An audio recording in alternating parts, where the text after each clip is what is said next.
I'm keeping my image. So I'm not like that. So thank you for coming. We have a lot of people here tonight. We've got elementary, raise your hand, elementary. Secondary English, raise your hand. World language. A library, media science. Yes. And we have secondary science. We have secondary math. What up? Secondary. Not much. Secondary history. Great. And PE. There's a PE contingent. We have an art student. And we have performing arts. Whoa. And so everybody should have 4 sheets of paper. Okay. Tonight we're going to be talking about task 2 of the edTPA. And I have been working with folks. My name is Terryl Rock. Some of you all don't know me. So I'm Terryl Rock. I'm the clinical instructor for secondary education. Some of these people know me really well. Sorry about that, guys. Some of you are going to know me really well. Sorry about that, guys. And some of you are going to completely escape. Wow. Lucky PE people.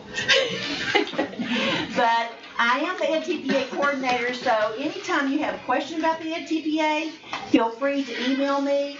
My email is rockts@etsu.edu, of course. But it's like rockets without the E. It should be an E right there, rockets. So, email me if you have any questions. When I started working with people, I noticed that everybody was worried about task 2. Because task 2 is when you videotape. And what I noticed was that people were really worried about task 2 because of the videotape. And eventually, after working with people a couple of years, I realized, yeah, they need to be worried about task 2, but they're worried about it for the wrong reason. It's not the mechanics that we're going to be talking about tonight. You'd be in sad shape if you had to come talk to me about the mechanics of videotaping and cutting a clip and compressing it and all of that. We got Tammy Baker who's going to take care of that for us, and she is awesome. What we're going to talk about tonight is what you need to have filmed. And it may be surprising to you, and I hope you learn some things tonight, because most of you are in the middle of planning your planning commentary. You're writing your lesson plans for your learning segment. And if you want to have the right things on your videotape during your lesson, now would be a really good time to be planning for that. So the question becomes, what do we need to have? Now, what I've noticed is that people, they will videotape, several hours, because that's what I've told them to do, and that's still going to be my advice. And then they're sitting there and they're going through all that footage, and they're looking for something here and something there, and it's frustrating, and it takes them a very long time, and it's like finding needles in a haystack. Can you imagine if we just put our books anywhere in the library? Wouldn't that be a mess? How do you know where something is in the library? You check right in there. You go and you find out where it is and you go look. And the librarian doesn't just go put them just anywhere, does she? No, she follows a system, and that way we can find them. If they didn't follow a system, we would never be able to find it. And what you've got to do is figure out how you're going to organize your evidence so that you can find it when you need it. So, on your table, you've got something that looks like this, and some of you have stuff on both sides, and I decided at some point that we really didn't need anything on both sides. It looks like this, and it tells you what you do in task 2. So get that out. Task 2 is where you're going to, did you get your papers? I have 2. I have the packet and then Are you literacy? elementary. Elementary literacy? Oh, yes, sorry. Which one did you get? I have the Know Your Needles and the instruction rubrics. Okay, so you're going to get parental permission, and on the College of Ed website, and probably I'm sure your seminar instructors will have available for you a permission slip, both in English and a Spanish copy, to obtain permission from your students to videotape. You're going to get that. And I would wait. You can do it now if you want to, but over Christmas, students will move. You'll have some move in, and you'll have some move out, and you'll just have to do it again. So I would wait until after Christmas. And then you're going to video all of your lessons from your learning segment. What is the minimum number of lessons? 3. And what's the maximum number? 5. So, in my mind, I would do 5 because I want to give myself the most opportunity to have the evidence that I need. And I don't have to end up using all 5. I could cut it down to 3 at some point. But I think it's better to overplan than underplan. So I know some of you are thinking 3 is a minimum, 3 is what I'm going to do. That's not my advice. After that, you're going to select something like 2 10-minute clips. Look at your paper to see what you collect. PE, what do you do, Kylie? What does PE collect? 1 or 2 video clips. No more than 20 minutes, but not less than 3 minutes. So total, 1 or 2 video clips, total of no more than 20 and no less than 3. What does secondary science say, Logan? Select 2 video clips, no more than 10 minutes each, but not less than 3 minutes combined. What does secondary math say, Natalie? 1 or 2, no more than 15, no less than 3. What does elementary literacy say, Logan? Select 2 video clips, but no more than 20 minutes total, but no less than 3. So everybody's got something similar, but a little different. So you can have 2 video clips, 1 or 2 video clips, some of you, and it's going to be something like 10 minutes or 20 total, but no less than 3. Well, that sounds confusing, but when you get into it, you'll understand better. You cannot piece these things together either. What you're going to do is that you're going to select those 10-minute clips according to your handbook. Your handbook is whatever content you are. So if you're visual arts, your handbook is visual arts. If you're world language, everybody who teaches world language does a world language handbook. If you're math, it doesn't matter if you're doing algebra, calculus, doesn't matter. Everybody does secondary math. So that's the way it works. But you're going to analyze the teaching and the learning. That's what you do in task 2. So it sounds like it's straightforward enough, but there's a problem. And the problem is that you have to provide evidence in the form of video footage. For most of the rubrics, for all the rubrics we're going to look at tonight, rubrics 6, 7, 8, and 9, the primary source of evidence for those rubrics is the video.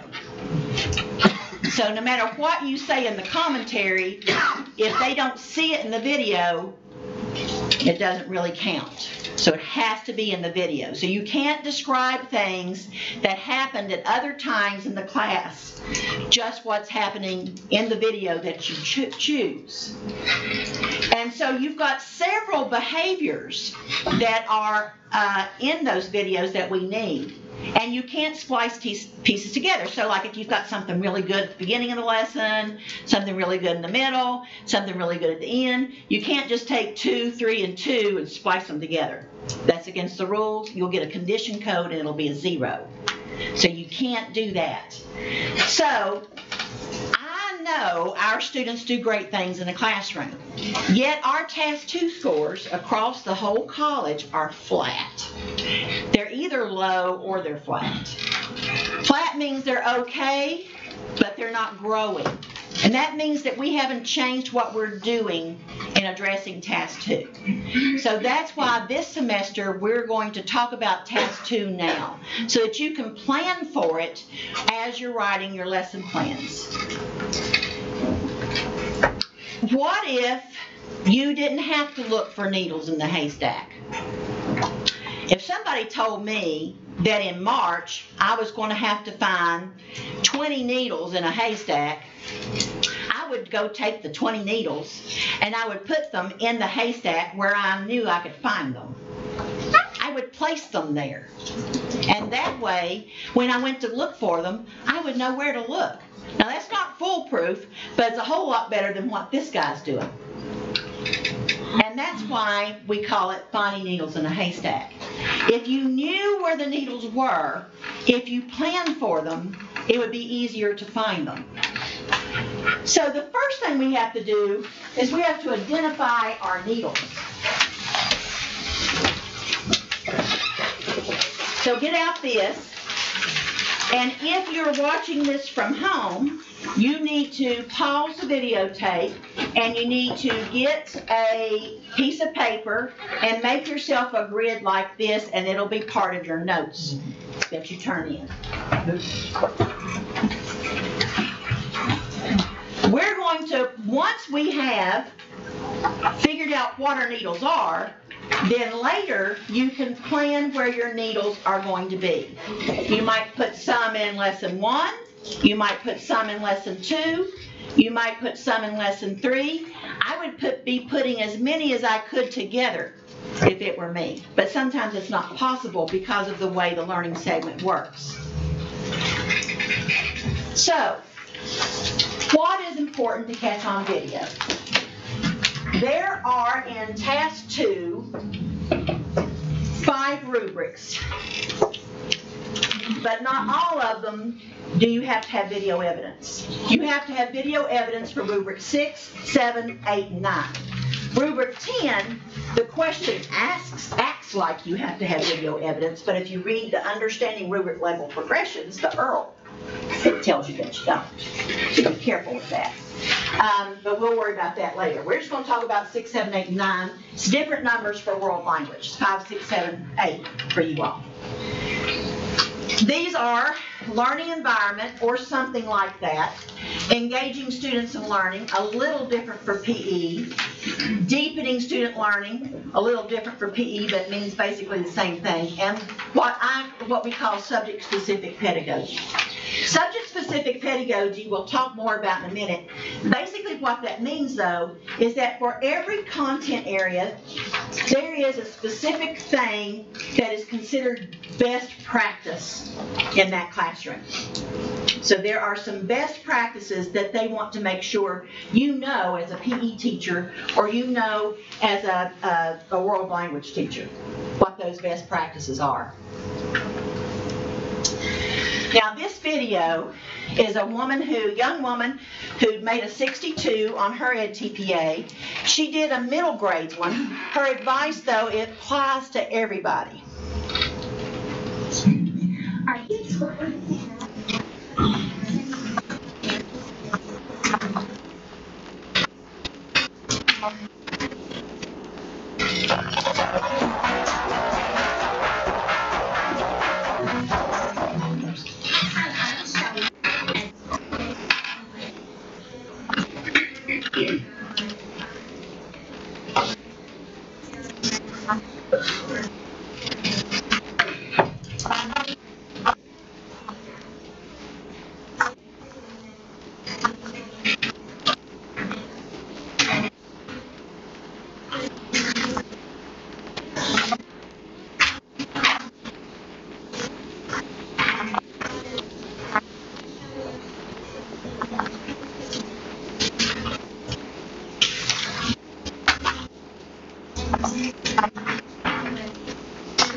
Okay, so if I can get this thing to stop.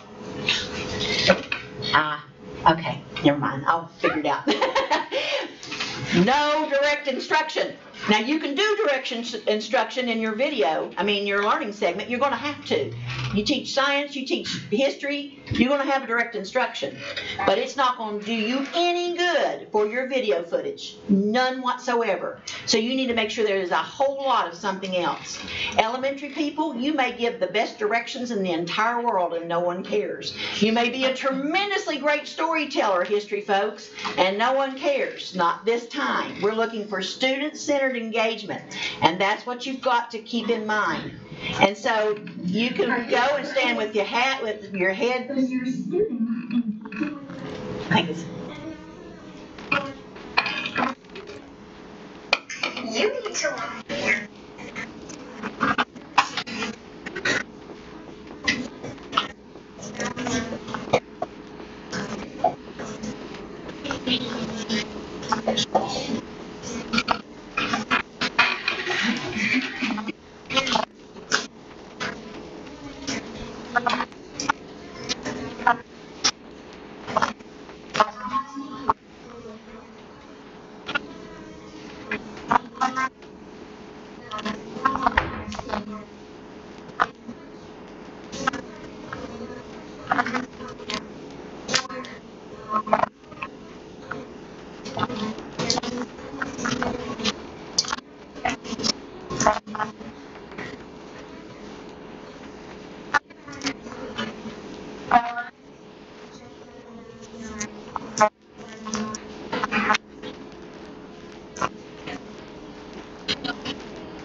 No, Prancy, it's going to do you really good.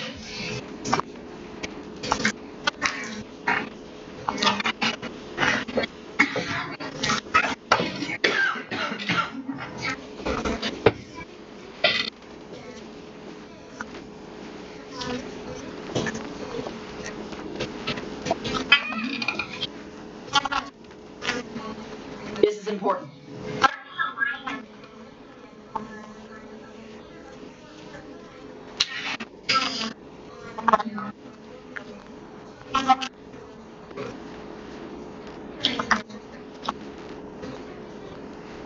So you say, students, or if you're elementary, boys and girls, don't forget our classroom rules about speaking to each other respectfully. Johnny, can you show us how we're supposed to ask a question? For elementary, you use a silly sing-song voice. Secondary, it's the same thing, minus the tone. You say, what are our rules when we do a Socratic seminar? What are our rules when we do a debate? Have them posted and point to them. If you don't have time to go over them, point to them. The more you do that, the more likely it's going to be on your video.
I love that. What I heard you say was blank. What I think is blank. That's great. That's a great structure to teach your students, no matter what age they are. I think we're going to have to.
What she's saying is that you need to have evidence of challenging your students.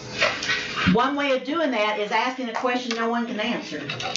But if you think you've got smarty pants back there that's going to shout it out, don't let them do that. Make them talk about it first, and during that period of time, you can document this as giving people time to, this is your wait time.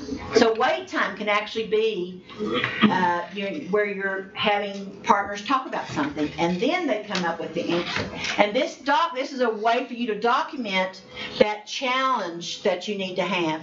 So a lot of the stuff that they're looking for in the edTPA is not some kind of crazy, miraculous magic trick. It's just stuff that you just have to remember to do. Normal, everyday stuff often is good enough. Okay, so.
So that's edTPA the Easy Way is the name of her channel, and it does have a lot of good stuff. So let's take a look at your rubric 6. Everybody's got a set of rubrics. Some of you got big copies, some of you got little copies. I started feeling guilty about paper, and so some of you got little copies.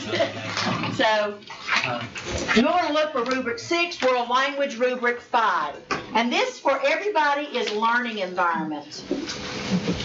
What we want to promote in our classroom, of course, is a positive learning environment. But what does that look like? What it looks like is that it shows how you, the teacher, demonstrate respect for your students. So this is not where your students are saying, yes, ma'am, to you. This is where you're treating them respectfully. So you've got to show evidence of you showing respect toward your students.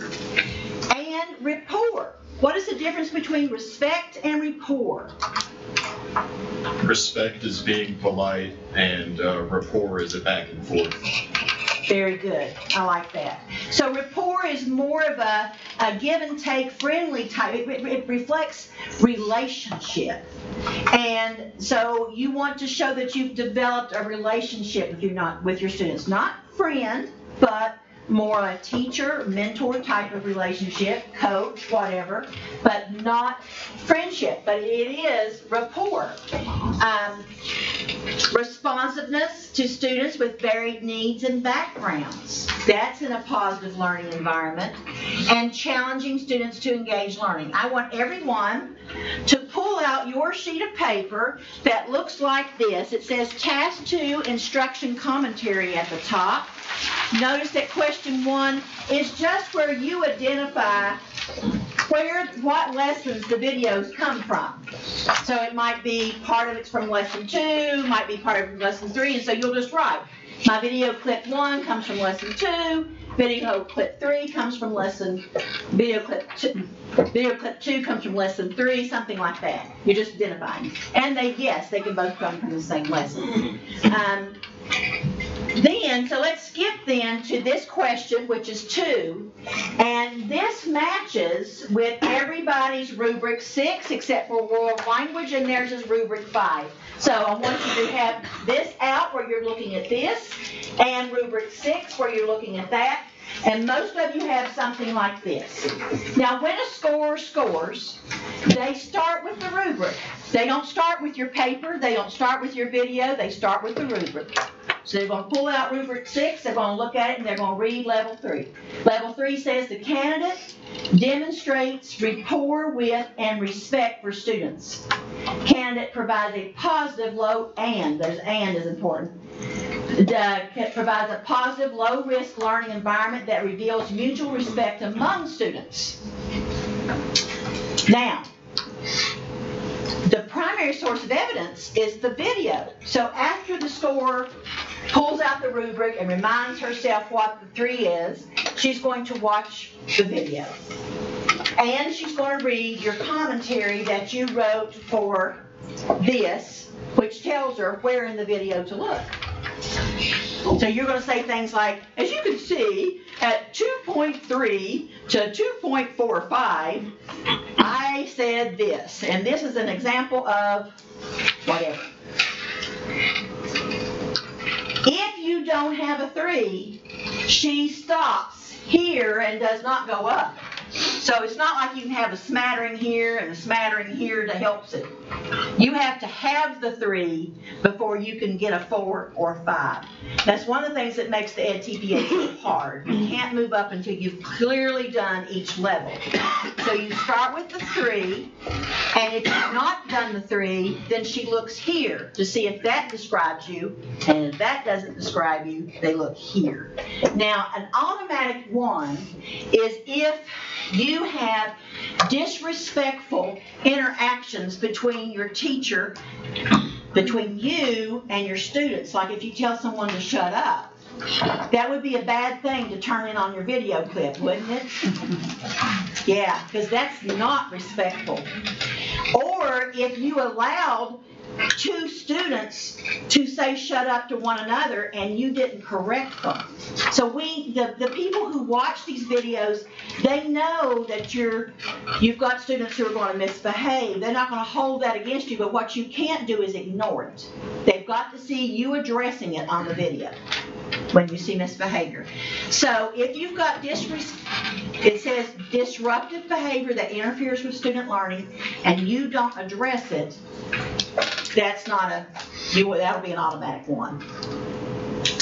I want you at this time to take a look and write down the needles that you need. This is where you're going to start making a list for Rubric 6. You're going to write down what is on your Rubric 6. It may be the same as mine. Pay attention to the dark, bolded words. As you can see, it's incredibly important that you look at the rubrics. So here would be like the history one. And for a lot of you, Rubric 6 would be evidence of respect towards students, rapport with students. Remind yourself that I must promote mutual respect among students. So reminding them, remember what our rules are for respectful behavior. Promoting positive low-risk environment, challenging your students. So a positive low-risk environment, that means that you feel it's okay, like some of the students in here who know me and they're shouting out answers.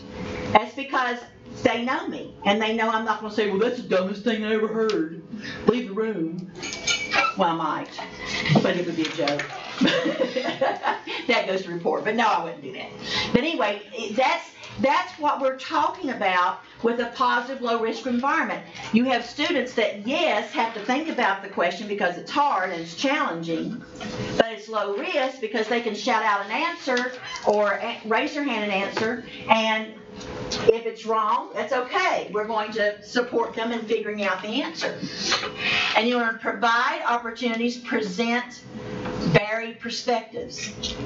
Once you have written down what you need for Rubric 6, I want you to come over here and jot down some things that you could do. Just in this last column, just make a little note, because this column is going to get used over and over again tonight. Make a little note of something if you think of something that you could do for these behaviors. And while you're writing those things down, because you need to identify your needles, so I want to see everybody writing this down, folks. This is your time to do it. While you're doing that, what are some things you can do? Give me a suggestion, Adam, for showing respect. You showing respect to a student. Just how you address them. You can be like, Chantal, can you please explain your point of view? Perfect. Notice the use of the word Chantal, which is her name. So he's called her by name, pronounced it correctly, which is important to students apparently. And use the word please. And so these are ways that he showed respect toward the student. Absence of bad behavior is not evidence of good behavior. So sometimes I have people want to say, well, you can see I don't yell at my students. That's not evidence of good behavior. That's absence of bad.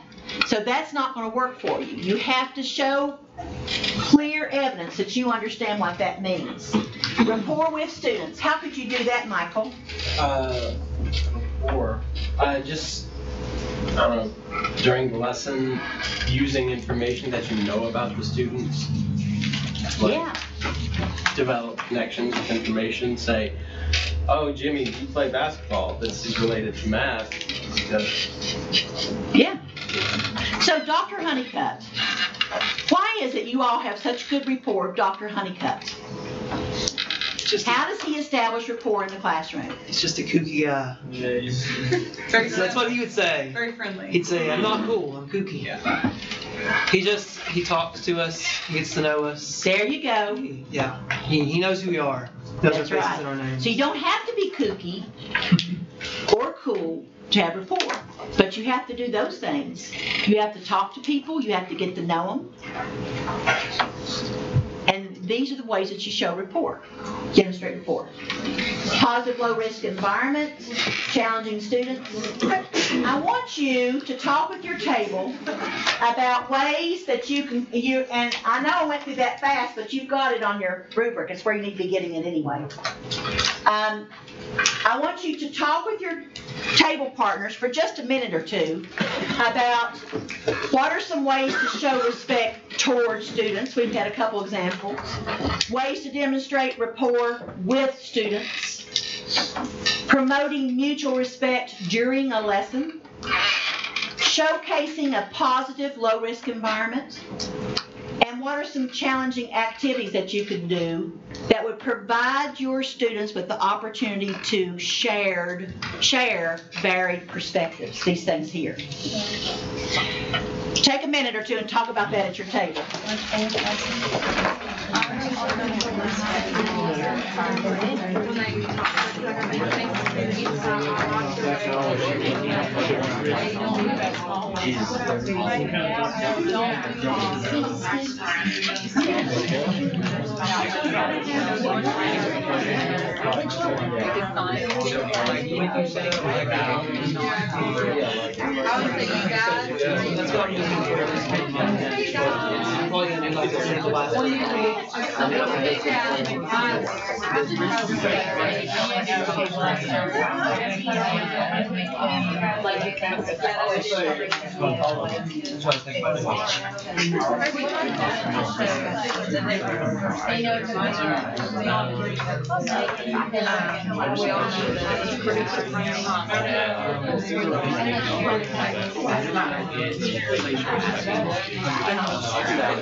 Okay, thank you. Does anybody want to share? Yeah. Let's hear from history table. We only got to demonstrating rapport. That's okay. What'd you come up with? For us, it was like exchanging like jokes or funnies in the middle of a lesson. Yeah. Yeah. And you know what? When I tell jokes at the beginning of the semester, my students just stare at me. Like, oh my God, this is a crazy woman I'll have to look at all year. But after they get to know me, they're more likely to just say, oh yeah, Miss Rock, she's a nut. But we love her, she's our nut. She may be a nut, but she's our nut, right? So this is, look at you grinning over there, Anna. I see that grin. So these rapport is something you don't just have the first day of school, is it? All right. Let's take a look at prompt 3. Pull out your task 2 instruction commentary. And let's look at prompt 3. This is one from the art handbook. This one says, explain how your instruction engaged students to create meaning through interpreting art, developing. Not everybody's got that, do they? It's just SSE right here, right? That's exactly right. This is what we call the subject-specific emphasis. And Dr. Hogan and I, for short, call it the SSE. And everybody in secondary is familiar with it because it's a big deal in secondary education. Big, big deal. It's actually a big deal with everybody. The difference is that elementary literacy, they all have the same one.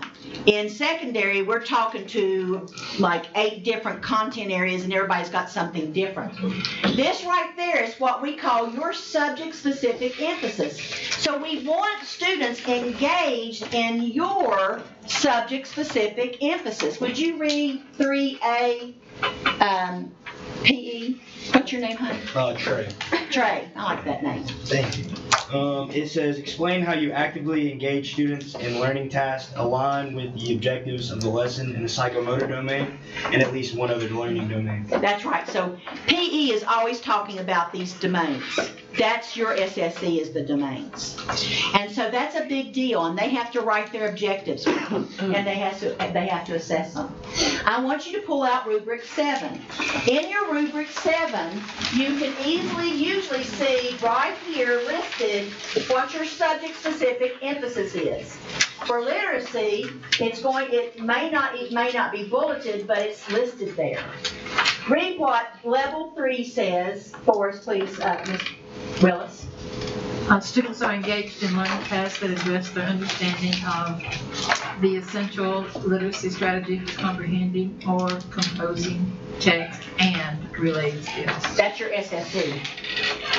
And so you can't just show the students engaged in anything, like building blocks, unless that had something to do with your SSE.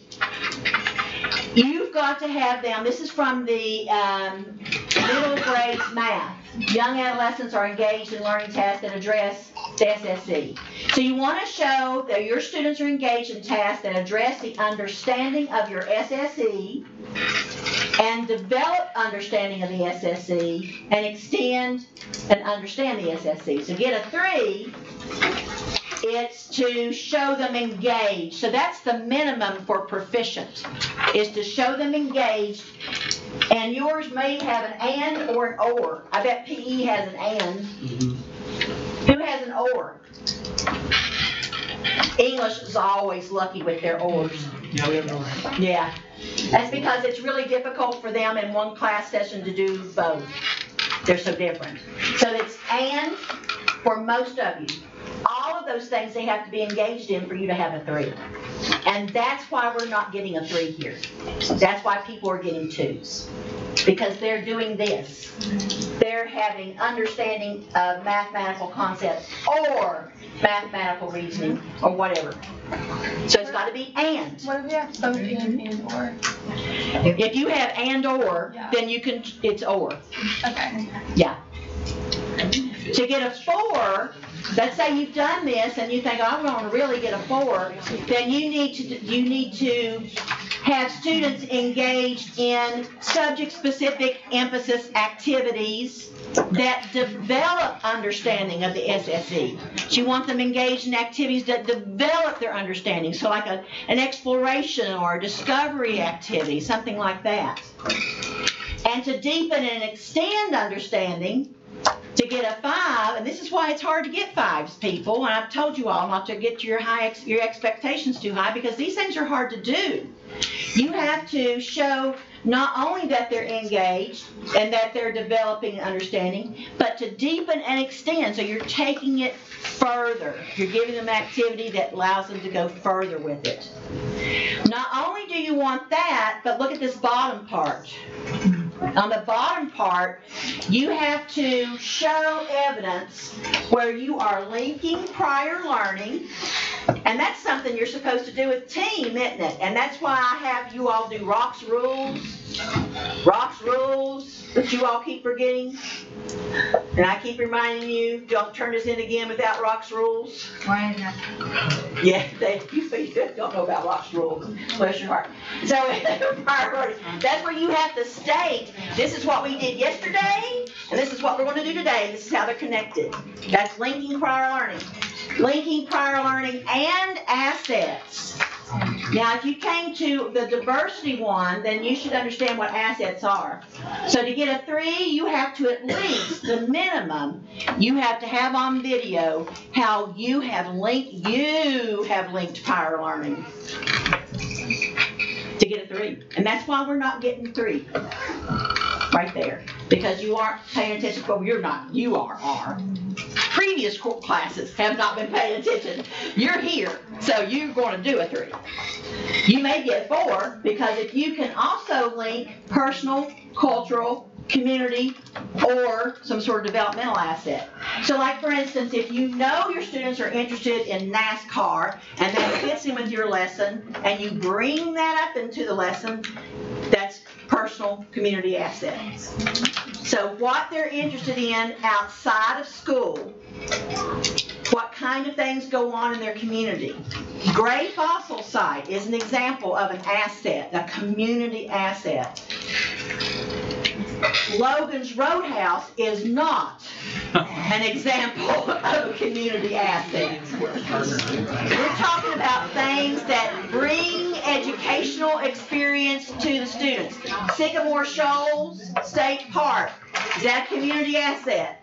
Yes. Yes. Is the Bristol Rhythm and Roots Festival a cultural asset? Yes. Yes. So there are things that are community assets, cultural assets, that you need to be thinking about. You need to be finding out about.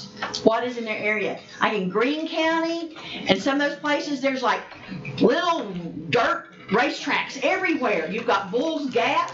There's all kinds of things out there. That is a big part of that culture out there, is those little racetracks. It's not just NASCAR in Bristol.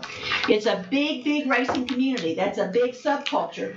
And then you've got to figure out how to help them prompt. So if you can get them to say, so Matthew, what does that remind you of?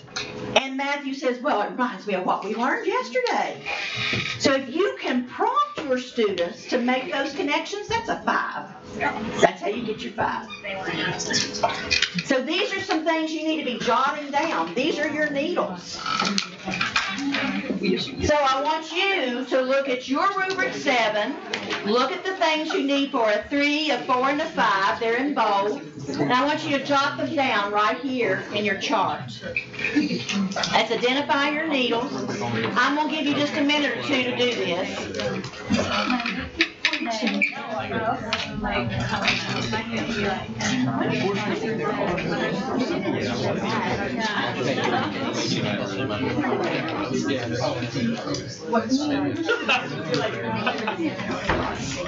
I want you to take a look at this group of elementary students working so hard. Thank you. They're going to have their entire grid filled out. This is my goal. I want everybody to have a complete grid before they leave. Look at you. You're being started on Rubric 8. Yes. So I'm trying to establish a positive, low-risk environment. All of those.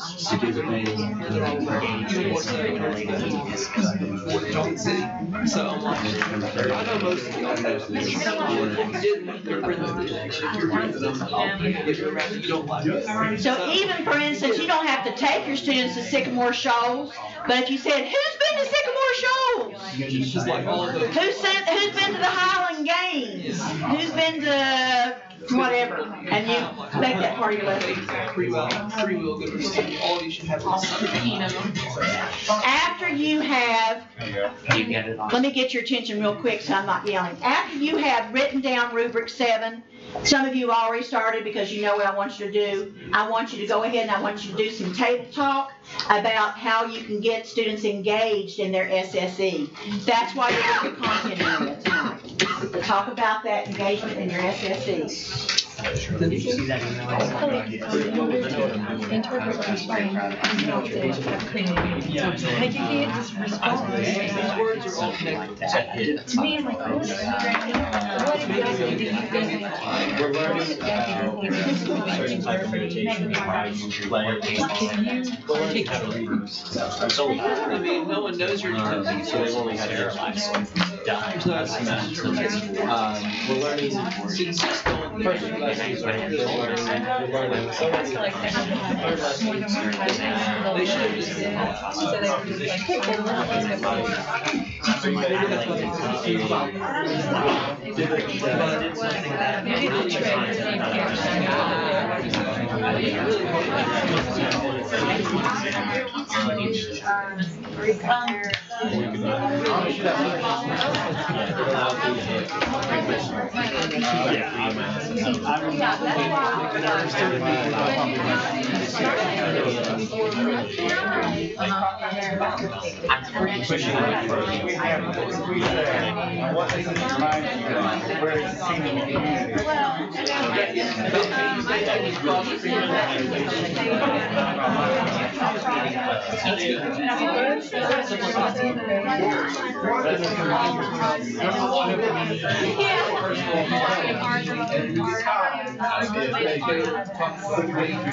I guess. She said earlier you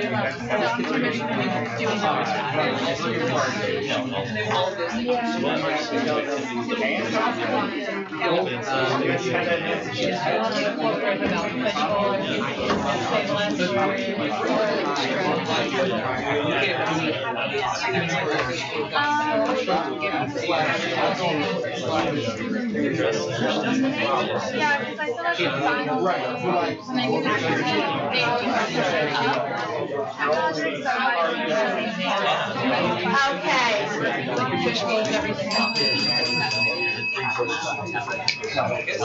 Lots of good conversation that I really hate to interrupt, but we don't want to leave tonight without doing all of these. We're going to look at Rubric 8. Rubric 8 has to do with deepening student learning, but PE says something else. What does PE say? The friend of the other, Trey and Kylie. What's your name? Nick. Nick. Yeah. What's it say? For level 3? No. What is the title of Rubric 8? Oh, it says strengthening student competencies. Strengthening student competencies. So that's different, but it means basically the same thing as what we're doing. So all of these are slightly different. You've got deepening student learning. We're all going to be looking at 4A. Refer to examples from the video clips. This one is from history, the ability to how you elicited and built on student responses that supported the students' SSE. Everybody's got their own SSE there. Again, this is early childhood. Example, we don't have any of those up here tonight. This is this is PE. Explain how you actively monitored students' actions during your learning tasks and asked questions or provided corrective feedback to improve student competencies. In almost all cases, Rubric 8, the evidence comes from the video and 4A only. So when I look at a paper and I see you've written this much for 4A, because you're thinking number 4 is all one thing, right? That's a normal thing to think. It's okay. 4A, 4B, they must all go together. No. 4A is one rubric. 4B is another rubric. So you have to pay really close attention to making sure you write enough. Oh, really? Yeah. It's a big, big deal. Rubric 9 is often scored entirely from prompt 4B in your video. Rubric 9 would be 4B then? I mean, 8. Okay. Would be 4B? I think. Yes, because 7, 8. Yeah. 7 is 8. So let's look at Rubric 8, Deepening Student Learning. So I've got history up here. You can see a 3 is eliciting student responses that require interpretation. Early childhood, eliciting children's responses. Look, elicit students' responses, elicit and builds. Candidate facilitates interactions. There's basically the same thing. But it has to do with your SSE. It's your content area that makes it different. So here is one for PE, and it is different. It is actively monitoring students' actions. Candidate asks questions, but that's still about questioning, or provides corrective feedback to the whole class or group to improve competency in the SSE. Asking individual questions, providing individual corrective feedback in the SSE. So you have to make sure you've got videotape of you not just giving feedback to those 3 focus students that you're going to choose, but to everybody. That's important, real important. Rubric 8, we could do a lot better on. Rubric 8, we don't do well on because of planning. We just need to plan for it. Everybody knows what to do here. So, you don't want to have surface level questions. And you want to make sure, so in all the handbooks there's some similarities. Surface level questions is going to give you a 2. So if I say, what color shirt am I wearing? And you answer blue, that is a low-level blooms question, right? Mm-hmm. We want to be asking higher order questions just like we learned in the video. So we want to do that, and then we want to build on them. So if I asked a question to Logan, And he answered, and I said, and then I asked him another question to build on it. That's eliciting responses and building on it. Or if I say, Logan, blah, blah, blah, blah, blah, and he answers, and then I say, Jordan, what do you have to add to that? See? This is what you need to get doing. This is the kind of thing. And then you want to facilitate interaction among students. So this is great. You get your English people talking, your history people talking, and they're exchanging ideas. Remember, we want to have an opportunity in a lot of these situations for them to share different opinions. And so you want to have them get the opportunity to do that, and then you remind them about their doing it respectfully. What you all need to do, PE, is to make sure that your students are providing feedback to their peers. So you want to get with students doing this. Levels 3, 4, and 5 require candidates to make sure that they're deepening, strengthening learning in specific subject areas. So I want you to take a look at your Rubric 8. Find the things that are in bold that you need for Rubric 8. Rubric 8. The biggest idea. If you do group stuff, or if you do like a table, you're gonna get it because if you have good questions, good things for you to do that think about your higher order, and then you say, y'all do this, talk about it, come back. This is also an facilitation of interaction. Yeah, this is, I love that elementary. Look at them, they're waiting until they're finished with it. You all have a different approach. You feel like you're in talking to them. As long as we make sure that it could be the same if you have or you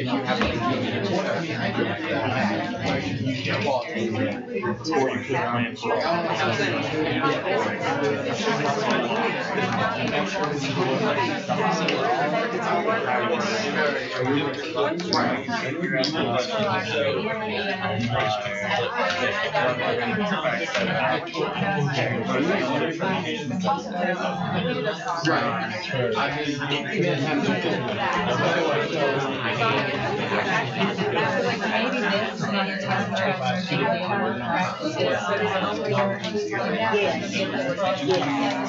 I have had a really good question. So this is an excellent question. He wanted to know if his SSE, if he had it in one clip, one SSE, if he's got to get all 3 SSE, or 2 out of 3 is what you've got to do. If he could have one of them in one clip and the other SSE in another clip, yes. Just make sure you're telling the scorer where to look for that evidence. Doesn't have to be all smashed in together in one thing. It can be in 2 different parts of the clips, 2 different clips. Okay.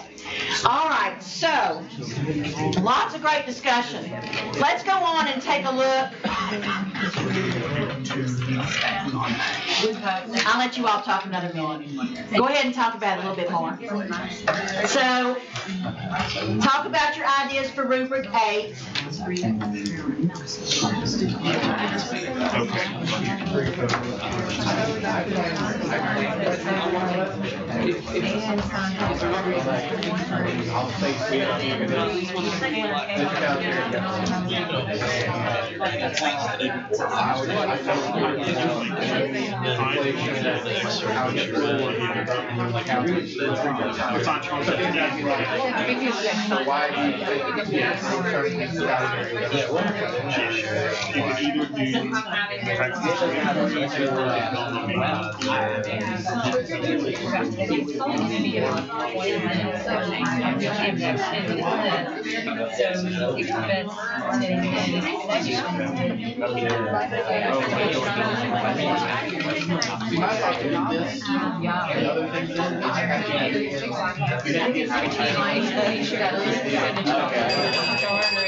Okay, let's go on.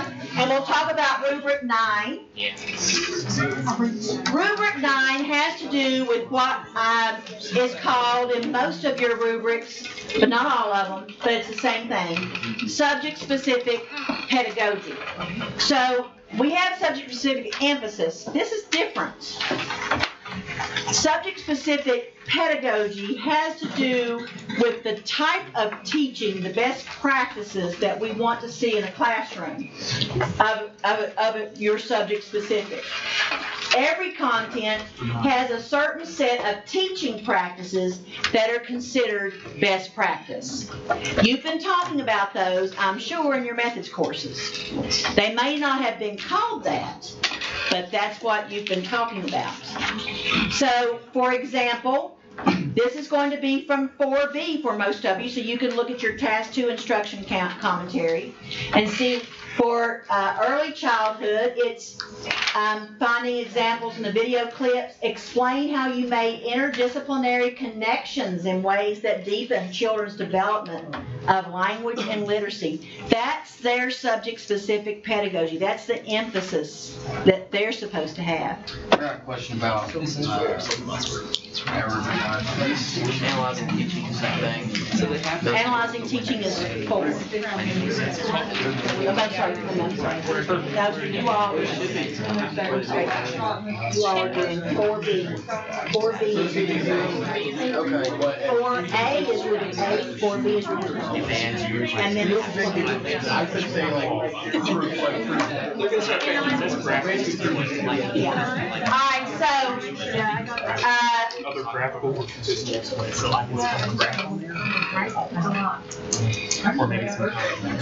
thank you.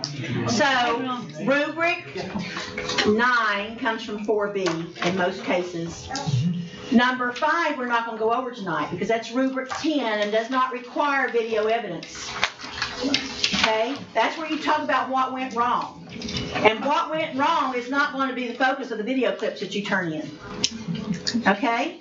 So if you're, even though it'll say refer to your video clips, it's you just have to refer to the lessons the video clips were taken from. So in prompt 5, that's why we're not talking about it tonight. It doesn't have anything to do with video evidence. And we're not going to plan for bad things. We're talking about what we're going to plan for. The bad things are not our needles. So, here's one. Explain how you modeled the essential literacy strategy. This is from elementary literature. And supported students as they practiced or applied the strategy to comprehend or compose text in a meaningful context. That's your subject-specific pedagogy. That's your best practice that they expect to see you doing in a lesson. Make sure it's there. Folks, Rubric 9 is our lowest one of all the rubrics in the college. And I don't know why, but it is. It's not because you all don't know what to do. I think it's just because you're not aware it has to be there. Math has got one. What does math say for 4B? It says explain how you use representations to support students' understanding and use of mathematical concepts and procedures. And if you didn't know, for instance, what representations were, where could you look? In the glossary of your handbook. Your handbook has a glossary that defines all of these things. Almost anything that you don't know what it is, you can look in the glossary of your handbook. So here's one for, well, that is math. And then this is history. Describe and cite examples of how you supported students in using evidence from one or more sources. Using evidence from one or more sources. That's what you've got to have. You've got to have those primary sources of evidence, those documents. Big. And you all know that's big. That's a big thing and focus of your history. And then here's the PE one. Explain how you use instructional cues Make sure you all do lots of cues. That's how you're going to get your academic language. Prompts, explorations, demonstrations, blah, blah, blah, blah. Psychomotor, that's what it is. You can read it yourself. But everybody's got their own. And that's considered to be your best practice that they expect to see. I want to see the college have 4s and 5s on this all the way across. So we can just show off how well we're prepared in our subject-specific pedagogy, because I believe we are. So take a look at your Rubric 9. What is your subject-specific pedagogy that you need to make certain is in your lesson? Look at your Rubric 9. So if you don't use these best practices, it's a 1. If you make a vague or superficial, or if what you're doing is kind of, sort of like that, it's a 2. If you're if your use of practice is vague, or if it lacks opportunities for the students to practice, it's a 2. To get a 3, you've got to you're using the practice, the subject-specific pedagogy, but it's kind of limited. To get a 4 or 5, your use of best practice, you're providing students with plenty of opportunities to practice and deepen their understanding. Think Bloom's. So what I would do is I would plan a lesson that made sure that it had this subject-specific pedagogy as its basis, and then had all of your subject-specific emphasis in it. And then I would make sure all those other things, the rapport, the respect, those behaviors are in there.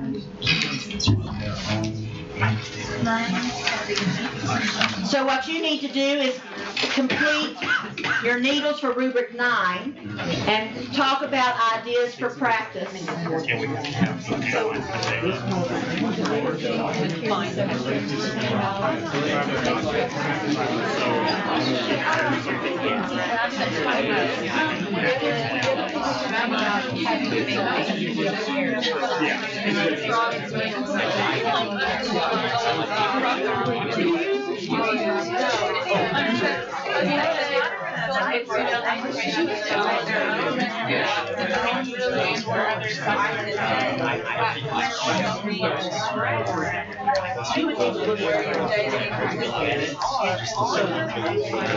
Facilitate sounds like you're trying to get, that does sound like self-reflection. That sounds effective like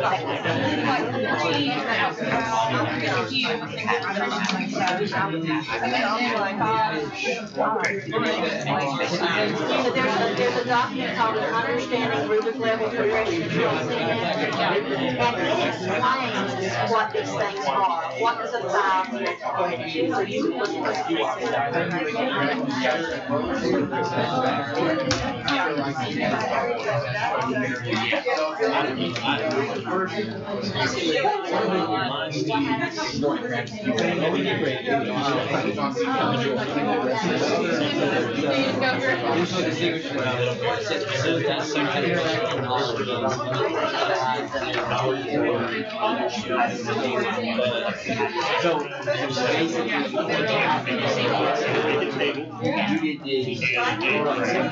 Okay. Lots of good conversation. Let's go ahead though, because we are, I don't want to hold anybody after our time tonight.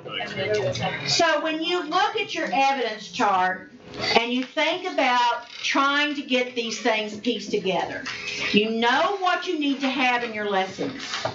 How can you make certain that you've got it together? Now this is what a model I came up with that shows instruction, engagement, and differentiation. It follows a scaffolding model where a teacher has, it shows the gradual release of responsibility model, where a teacher starts out here with most of the responsibility at the beginning, and then as she releases responsibility, the students become more responsible. They're more engaged. You're seeing more active verbs in what they do. Here it's take notes. That's not very active. But look here, research, present. So it becomes more active. And then along the way, you think about how you support. And the supports you give are can be stronger at the beginning and not quite as teacher-centered and more student-centered at the end. Where you're going to find your good stuff for task 2 is in this part here. In your lesson plan, when I look at lesson plans, and it's typical for new teachers, so I'm not fussing, but you are real aware of what you're going to do. And you often have 5 or 6 times, maybe even more stuff here. Teacher's going to do this, and this. You know what you're going to do, but you have not thought one thing about what your students are going to do. And when you do, you say, students will listen, students will read, students will take notes. And that's not active engagement, is it? And how long do you think a student can listen? 5 minutes. 15 minutes. Some of them can listen about 5 minutes. Some of them can't listen at all. Let me tell you, you're in the classroom, you know. It's not the same as it is in a college classroom. We can lecture and you can pay attention and you can be engaged for that extended period of time because you're motivated. Your self-determination is high. But that's not true. I know you've got to go. That's not true with your high school, middle school, and elementary school students necessarily. So you need to really concentrate on what students do. When I used to work with new teachers that had gotten jobs even, and they were doing like job embedded is now, but it's transitional license. The most common question I got from them is, how do I get my students engaged? And I would say, did you plan for engagement? What did you plan for the students to do to be engaged? And most of the time they just kind of looked at me like, I'm supposed to plan for what the students do? Yeah. Actually, that should be the focus of your plan. You should be thinking about what the students are doing the whole time. And you can just be a facilitator along the way. There are many ways to learn things besides opening up somebody's top of their head and pouring it in. I wouldn't actually recommend doing that. Just FYI. Don't anybody go cut off the top of anybody's head, of course. But it is not the best way to learn. And then your supports. Your supports are very important. So, yeah, they're going to struggle. But if you remember from the model that we had that showed where most learning occurs, remember the triangle, secondary ed folks, and those people who came to the diversity workshop? Where does most learning occur? At the bottom. But what was going on at the bottom? Like students teaching each other. I had people who say, Miss Rock, how do you know so much about the edTPA? Well, I teach it. I create presentations on it. So I have to study it. You're never going to know your content as well as any better than being a teacher. That's how you're going to learn it the best. After you've taught this stuff over and over and over again, you'll know it like back of your hand. And that's how you learn it, because that's how it works for everybody. Making them take responsibility for their learning is going to answer a lot of the things that you need to have in this task 2. So, in planning for task 2, think about engagement, think about supports, think about challenging your students, questioning, digging deeper, and making sure you have your best practices. Now, I sent everybody well, maybe not everybody. There was some big confusion about the event thing that got sent to you, and that's because of miscommunication with someone who was working for me. But a lot of you received an RSVP event on the Microsoft Word or Office 365. And in the body of that, there's a link And that link has feedback for me. And the feedback for me is crucial because I need to know what you're learning. It's just a real quick 4 minutes. And you don't have to do it right now, but I would like you to do it. And I will send an email to remind you. But the feedback is important because it helps me know if you're picking up what I need you to know. What kind of questions do you have before we leave tonight? Yes. Can you go back to that one slide where you had it was like the triangle where you had the details of what the teacher should do? When I send you, I will be sending you an email in a few days that's got that's got the videotape, it's got the PowerPoint, and it'll have the link to the feedback form. Please give me feedback. I would really appreciate it. Any other questions? Yes. Me and Lisa were kind of talking about this. All the stuff that has to be in the videos, can it be like half the stuff in one video and the other half in the next video? Okay. Yes, it can. Okay. Any other questions? Well, thank you so much for coming. I look forward to seeing you whenever I run into you again. If you just make sure any extra papers get to, and I need the attendance sheets.